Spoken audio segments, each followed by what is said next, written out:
Bismillahirrahmanirrahim. Assalamualaikum warahmatullahi wabarakatuh. Alhamdulillahirabbil alamin. Asyhadu an la ilaha illallah wa asyhadu anna Muhammadar Rasulullah. Amma ba'du. Syukur terendah, puji dermaga milik Allah Subhanahu wa taala. Salawat serta salam semua tetap terlimpah curah kepada Nabi kita Kangjeng Nabi Muhammad sallallahu alaihi wasallam, kepada keluarga, para sahabatnya, dan mudah-mudahan kita semua diakui sebagai umatnya mendapatkan syafaatul uzma di yaumil qiyamah. Amin Allahi rabbal alamin. Pemirsa yang dirahmati Allah Subhanahu wa taala, tentu di antara kita ketika kita tidak berperan aktif, tidak mengupgrade diri, tidak menambah ilmu kita, maka kita akan jauh ketinggalan. Jauh sebelum tentunya hari ini kita sudah terdahulu kita diingatkan bahwa alimu auladakum fa inna zamani ghairu zamanikum. Sebagaimana lainnya, ajari dan didik anak-anak kita, karena tentunya zamannya berbeda dengan zaman kita.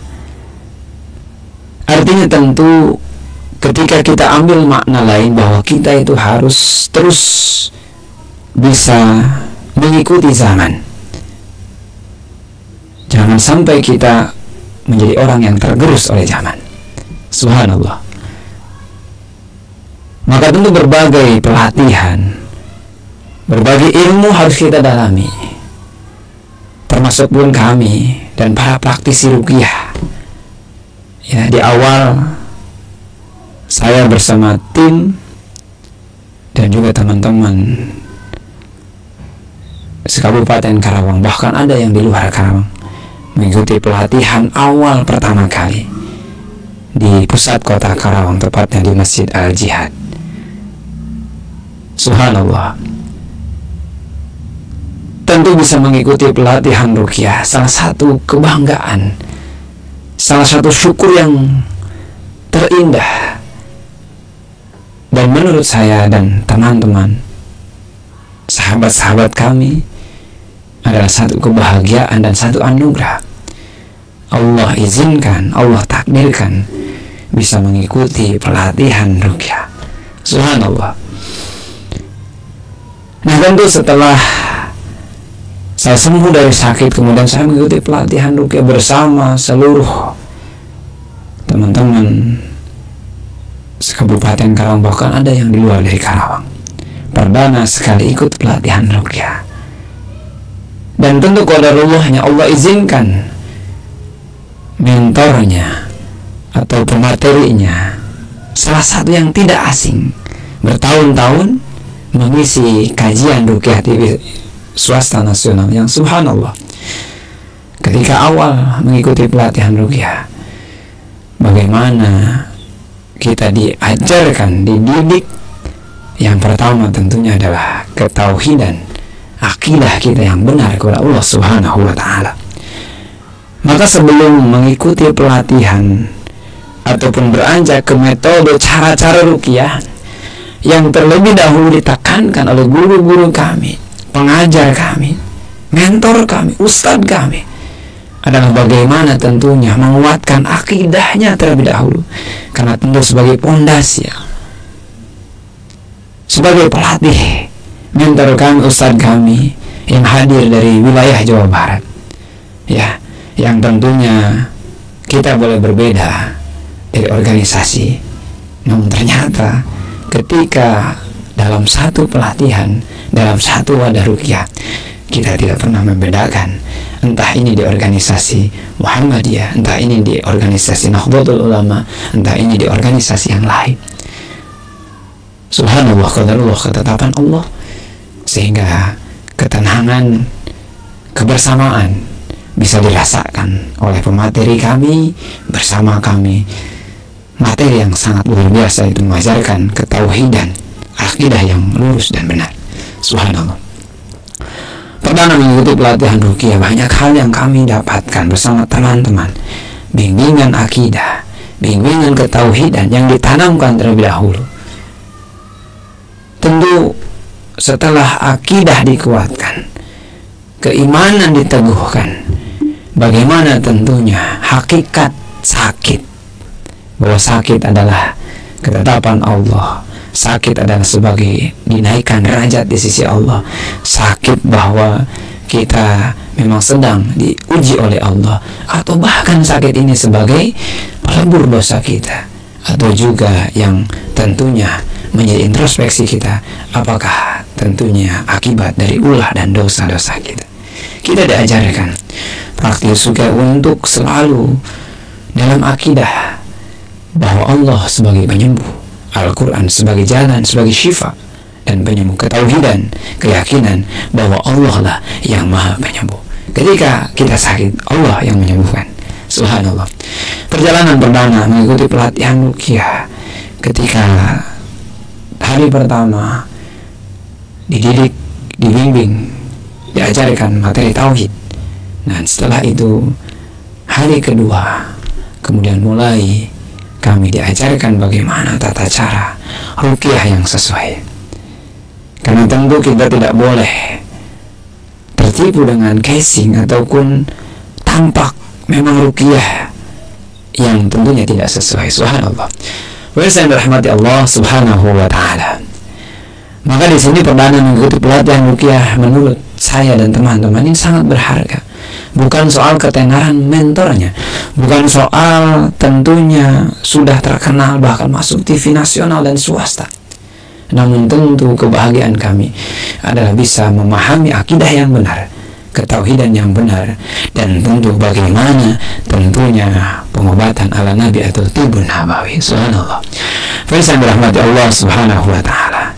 Singkat cerita, bagaimana pelatihan itu kami dibimbing, dididik, dan kami langsung tentunya dipraktekkan bagaimana menangani pasien ataupun klien yang hari itu diruqyah masal oleh guru-guru kami. Tidak kurang dari 700 orang, ya.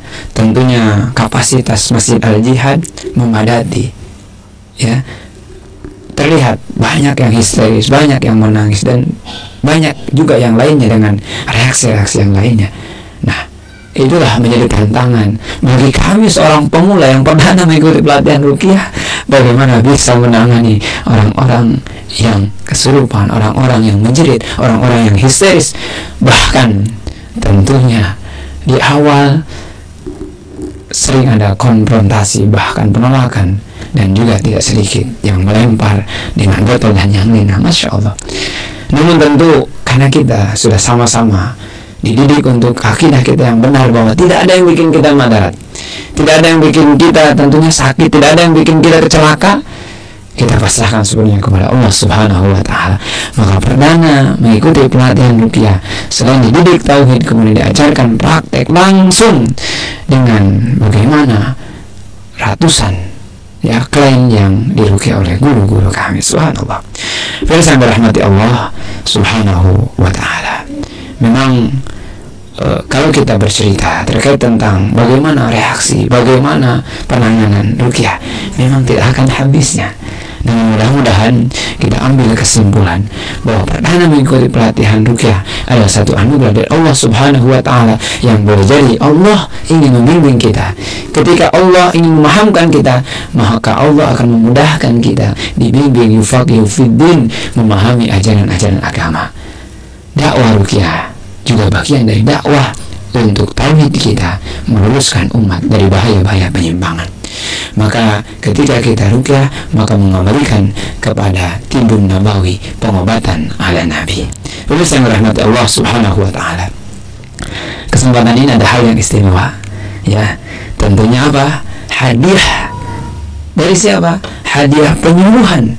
Ruqyah ini tentu hadiah dari Allah Subhanahu wa taala. Adalah Al-Quran sebagai syifa. Dan tentu kalau secara alamiahnya apa?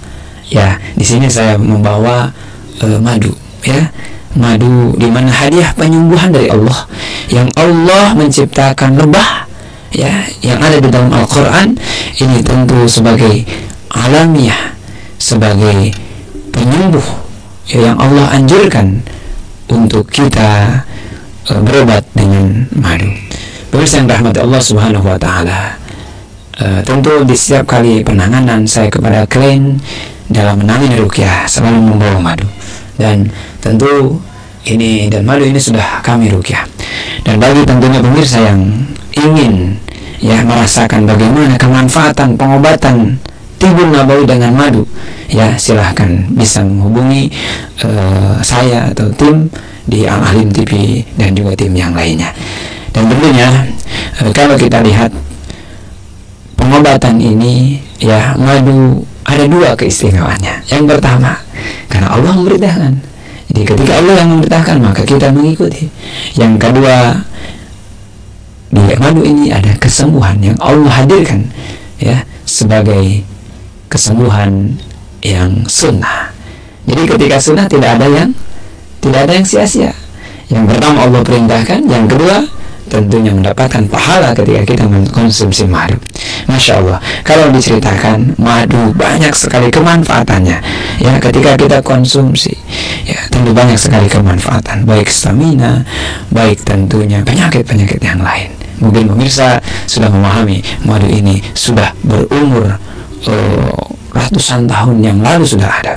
Maka ilmu pengetahuan modern sudah bisa membuktikan bahwa madu memiliki banyak nilai dan kemanfaatan. Mudah-mudahan kita sama-sama menganugerahi ataupun bersyukur kepada Allah atas anugerah kesembuhan dari ruqyah syariah sebagai penyembuhan dari Allah Subhanahu wa taala, dan kita bersyukur hadiah yang terindah dari Allah Subhanahu wa taala dan anugerah adalah Allah Subhanahu wa taala hadirkan kepada kita bagi manusia, yaitu pengobatan ala Nabi, di antaranya yaitu dengan madu.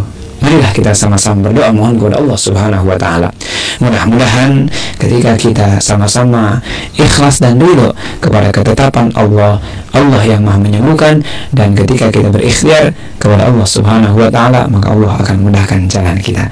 Yuk sama-sama berikhtiar dengan ruqyah syariah dan ikhtiar dengan penambah ataupun tambahannya, yaitu madu yang sudah kami ruqyah, insyaallah berkah.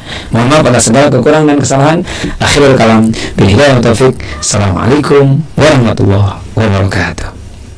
Video ini dipersembahkan oleh